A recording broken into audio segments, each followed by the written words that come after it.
The movie opens up as a group of Allied soldiers are being herded into an underground bunker by a bunch of armed Nazis. They are forced to walk along a long corridor while their German captors walk side by side with their guns drawn. The group is about to approach a door when suddenly one of the captured Allied soldiers sees a chance to escape. He pushes the Nazi soldier who is walking alongside him and snatches the enemy's weapon. Unfortunately, the door opens almost immediately and several more armed German soldiers come through it. They quickly open fire, mowing down everyone regardless of which side they are on. When the dust settles down, there is only one person standing. The Allied soldier who had snatched the gun. He, however, is about to suffer a fate worse than being dead. Shortly afterwards, the captured soldier is taken to the other side of the door, which opens into some sort of a lab. He is laid down on a steel-cold operating table and his hands are tied. The Nazis then inject him with some sort of a mixture of blood and black gooey liquid. The captured soldier stops resisting and drops dead as soon as the liquid reaches his veins. Then suddenly, he comes back alive as a zombie with eyes as white as snow. We then get a bit of a backstory about what is happening here. In 1939, along the Russian border with Finland, Nazi Germany began secret anti-death experiments on captured Soviet soldiers. These tests are abandoned 2 years later and the test subjects are piled into mass graves and buried. Meanwhile, in 1941, a small elite unit of American soldiers is dispatched to assist a Finnish task force in their fight against the Russians. Their mission order is vague to most of the unit except for Captain Niemi, the commanding officer. They are only told that they must destroy some Russian bunkers along the Soviet-Finnish border. The scene changes to present day in 1941, as this elite squad inches closer to their target. The American faction is under the command of Captain Martin Stone while the commanding officer of the entire squad is Finnish soldier, Captain Niemi. They soon reach a hut that is rather creepily built near a graveyard. One of the Finnish soldiers named Merrill goes inside and finds an old man writing on a bunch of papers.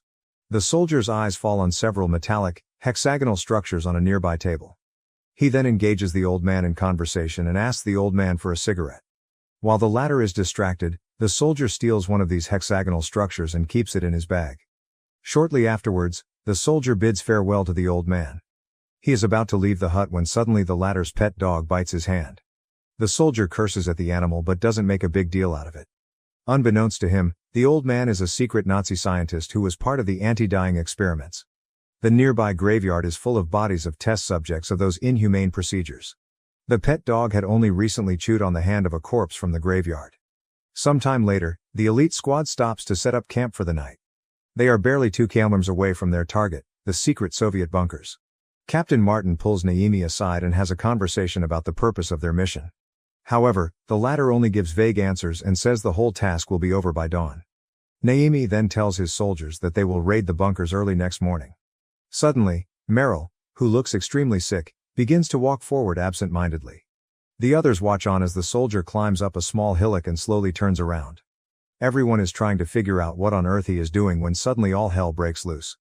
Turns out, the Soviets had set up a defensive position only a few hundred meters ahead. They were made aware of the elite squad's position thanks to Merrill standing on a hillock. A fierce gunfight ensues and there are heavy casualties on both sides. Eventually, the elite squad is forced to fall back, much to the irritation of Captain Niemi.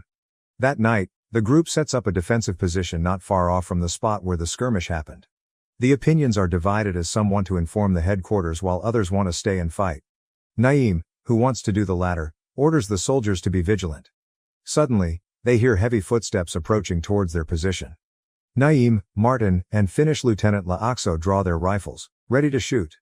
They soon see a single soldier nearby but cannot decipher whether he is a friendly or an enemy. Niemi, nonetheless, orders to shoot and the soldier is splattered with bullets. Following this, Laakso is ordered to go check the dead body while others cover for him. The lieutenant soon reaches the corpse only to come to a horrifying realization.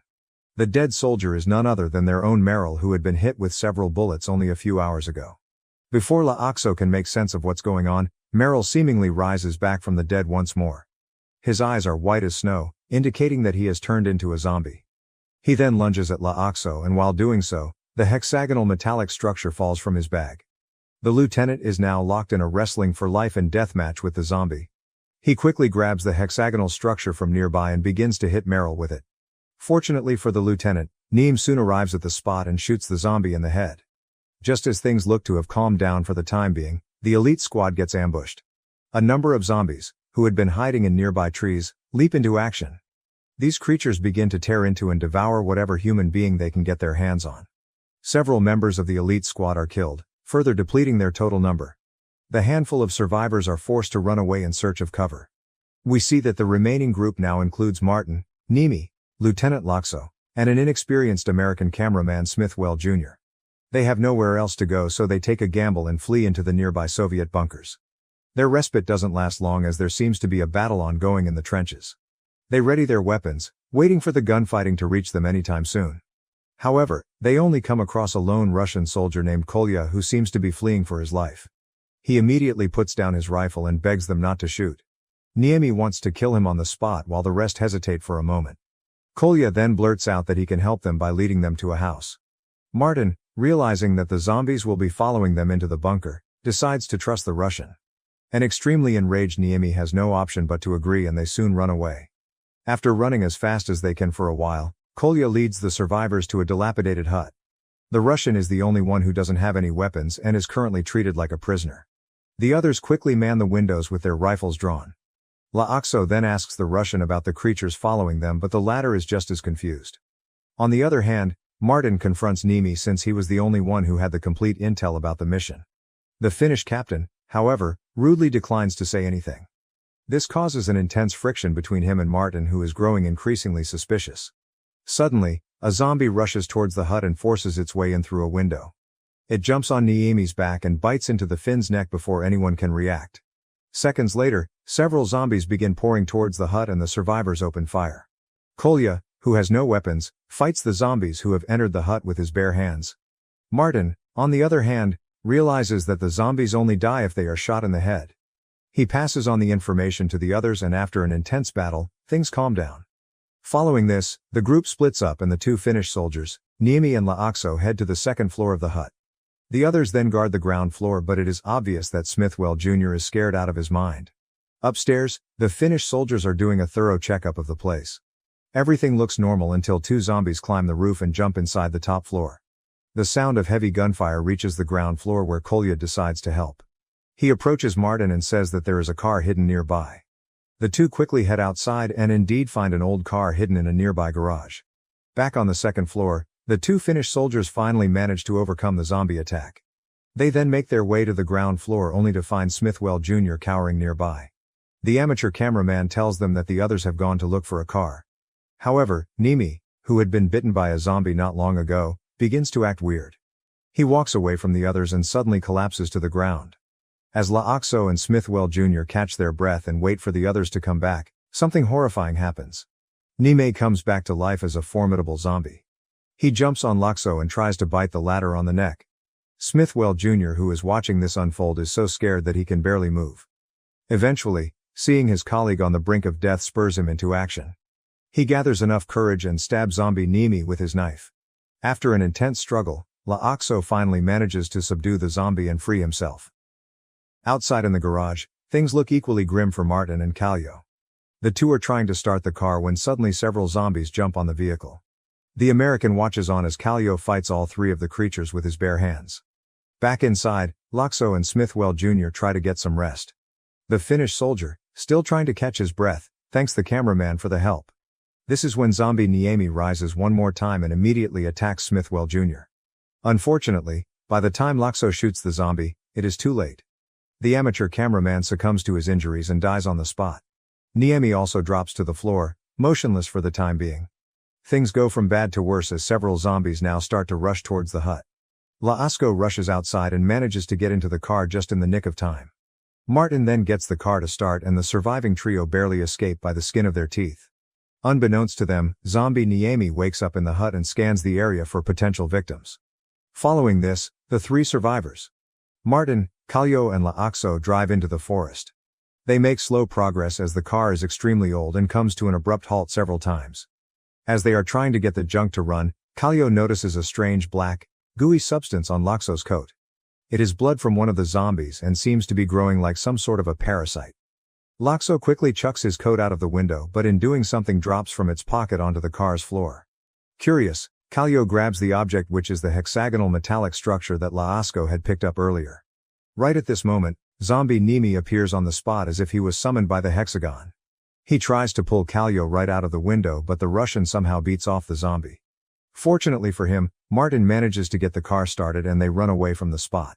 After driving around aimlessly for a while, the survivors arrive at a nearby village. Kalyo seems to know this place and asks Martin to take shelter in one of the houses. The whole village seems to be destroyed and there is no sign of life anywhere. Thus, the survivors find a secure-looking cabin and quickly enter inside. They secure the door and then sit down to discuss what to do next. The men argue about whether to confront the supernatural threat or leave it behind. Suddenly, their conversation is interrupted when they hear a thudding noise from nearby. They draw their guns and check the adjacent room only to come across a young Finnish girl named Dasha. In a moment of sheer coincidence, this beautiful lady happens to be Kolya's ex-girlfriend. It is revealed that the Kolya lives a few miles away from this village, across the border on the Russian side. He was forced to break up with Dasha once Russia and Finland became enemies during the Second World War. Sometime later, Kolya tells the others that he can lead them to a nearby German bunker. He reveals that the bunker has a satellite radio which they can use to get backup. Laakso is initially against the idea, but Martin points out that they have nowhere else to go. Thus, the four proceed towards the bunker under the direction of Kolya. After a short ride on the old car, the group eventually reaches the German bunker. There are dead bodies everywhere in the outer yard and the whole place looks like it saw fierce fighting not long ago. They disembark from the car and are about to enter the facility when several zombies appear from nearby. Laakso shoots as many as he can as the others open the main gate and enter inside. Once they are inside the facility, they find it full of several interconnected tunnels.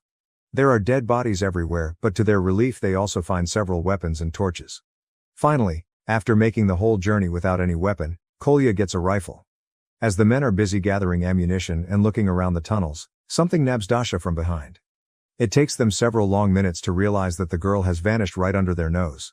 This forces them to split up once more as Kolya goes to find his love all on his own. Unfortunately, he soon comes across her in a nearby tunnel. Kolya finds Dasha mortally wounded, having to shoot her in the head to prevent her from turning. Laakso and Stone find the living remnants of the German garrison. As Stone stays behind to cover Laakso, the Finn is reunited with Kolya and the two find the radio room, where they call headquarters to call in an airstrike to take the bunker out for good. Suddenly, Niemi appears again at the bunker and engages in a fistfight with Stone, while the radio room is overrun by zombies and Laakso and Kolya are forced to flee. As they near the exit to the surface, Kolya is grabbed by a zombie and falls to his death, with Laakso forced to leave him as he races topside to set the signal flares for the incoming fighter bombers. Narrowly escaping the bombs, Laakso meets up with Stone again as they surrender to the incoming Russian battalion which has been called to investigate the site, knowing their job is done.